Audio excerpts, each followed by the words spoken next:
Ce qui me touche, c'est quand ils me parlent de leur honte, de leur peur.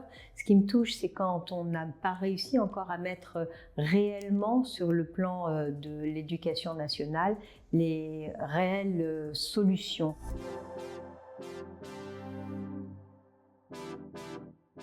Bonjour Isabelle. Première question, pourquoi était-il important pour vous de parler de cette journée nationale de lutte contre le harcèlement scolaire? Alors, il était très important pour moi de parler de cette journée contre le harcèlement scolaire parce que c'est une lutte que j'ai déjà depuis de nombreuses années. Et il n'y a que depuis quelques temps que cette journée existe et fait donc reconnaissance aux victimes de harcèlement scolaire. C'est quelque chose qui a été mis en place par l'Éducation nationale afin de rappeler et de prévenir ce qu'est le harcèlement scolaire pour les victimes, bien sûr, et les témoins, et surtout pour l'Éducation nationale de privilégier un cadre de bien-être et d'épanouissement dans la scolarité. Quand on parle de harcèlement, on pense souvent à la souffrance des enfants ou des adolescents. D'après vous, qu'est-ce qui rend cette problématique si lourde à vivre psychologiquement et émotionnellement? Le harcèlement scolaire, ça a été très longtemps quelque chose qui était nié, donc ça n'existait pas, c'était des enfants qui étaient un peu faibles, qui ne savaient pas s'affirmer ou qui exagéraient dans leurs manifestations.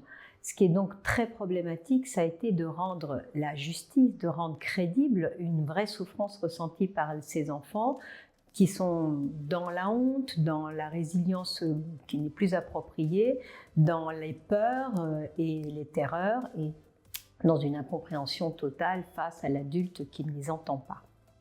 Vous accompagnez depuis longtemps des enfants et des jeunes en sophrologie. Qu'est-ce qui vous touche le plus dans ce sujet? Ça fait 30 ans que j'accompagne enfants, adolescents dans leur scolarité et le problème du harcèlement scolaire a toujours existé. Aujourd'hui, avec cette mise en lumière, enfin les enfants, les victimes peuvent s'exprimer. Ce qui me touche, c'est quand ils me parlent de leur honte, de leur peur. Ce qui me touche, c'est quand on n'a pas réussi encore à mettre réellement sur le plan de l'éducation nationale les réelles solutions. Il y a encore beaucoup de choses qui sont douloureuses à vivre, comme l'exclusion, l'isolement, ou quelquefois même devoir changer d'établissement pour pouvoir fuir un harceleur. Comment se déroule un accompagnement sophrologique pour un enfant ou un adolescent victime de harcèlement? Lorsque je reçois des enfants qui viennent avec cette problématique du harcèlement scolaire, on va déjà identifier ce qui se passe. Et pour pouvoir l'identifier, c'est souvent les manques d'estime de soi, les pertes de confiance, problèmes de concentration, démotivation. Et donc on peut agir directement sur ces sujets spécifiquement. L'intérêt, c'est surtout de les aider à se reconstruire et pouvoir mener de front cette lutte et leur scolarité. Quel type d'exercice utilisez-vous pour les aider à se sentir plus confiants ou plus calmes? Alors, plus confiant et plus calme pour un enfant qui subit du harcèlement scolaire, on va parler surtout de protection, comment je m'auto-sécurise. Donc, c'est avoir une meilleure image de moi-même, des exercices où on va se voir, se percevoir. Ça peut être une bulle de protection, de sécurité. Ça va être aussi redéployer ses capacités, comment je peux dépasser l'épreuve, et puis se projeter à nouveau dans un avenir positivement. Après le harcèlement, comment la sophrologie aide à se reconstruire? La sophrologie peut aider bien évidemment enfants et adolescents à se reconstruire après une telle épreuve que le harcèlement scolaire.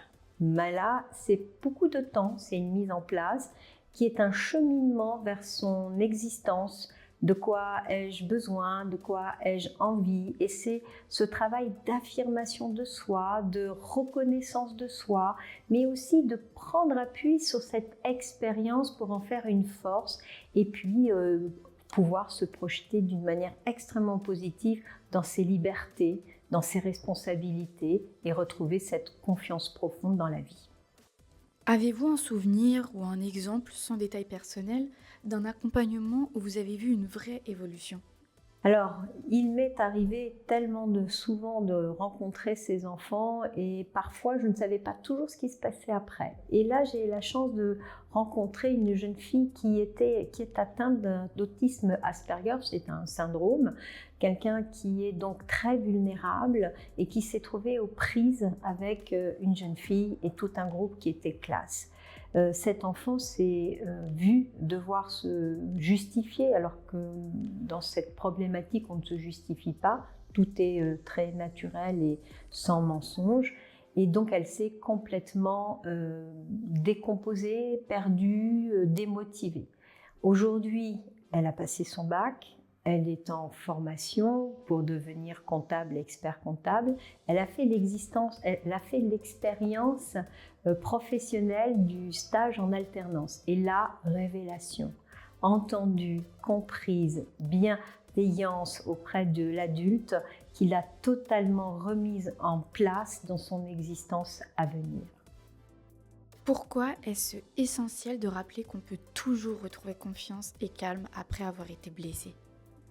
Il semble essentiel de savoir que l'être humain a besoin de croire, d'avoir la foi en la vie, la foi en sa vie, en son existence. Donc, primordial que la foi, la confiance en soi soit remise en place. Le calme est relatif, c'est plutôt l'apaisement qu'on va proposer. Je suis en paix avec moi-même, je suis en paix avec les autres, je suis en paix et je prends ma place dans le monde et est une plus juste valeur qu'on peut proposer. Si vous deviez résumer en une phrase ce que la sophrologie peut apporter dans la lutte contre le harcèlement, que diriez-vous?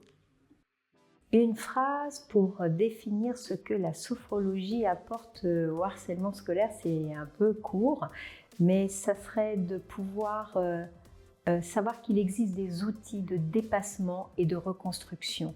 Donc, pas de fatalité, tout est possible. Et pour terminer, quelles émotions ou valeurs aimeriez-vous transmettre à travers cette journée et cette vidéo? Si j'avais une émotion à vous transmettre, ça serait celle de voir ces enfants qui grandissent et qui sont devenus forts. Si c'était une valeur, ce serait cette responsabilité, ce dépassement de soi. C'est la liberté pour chacun d'entre nous.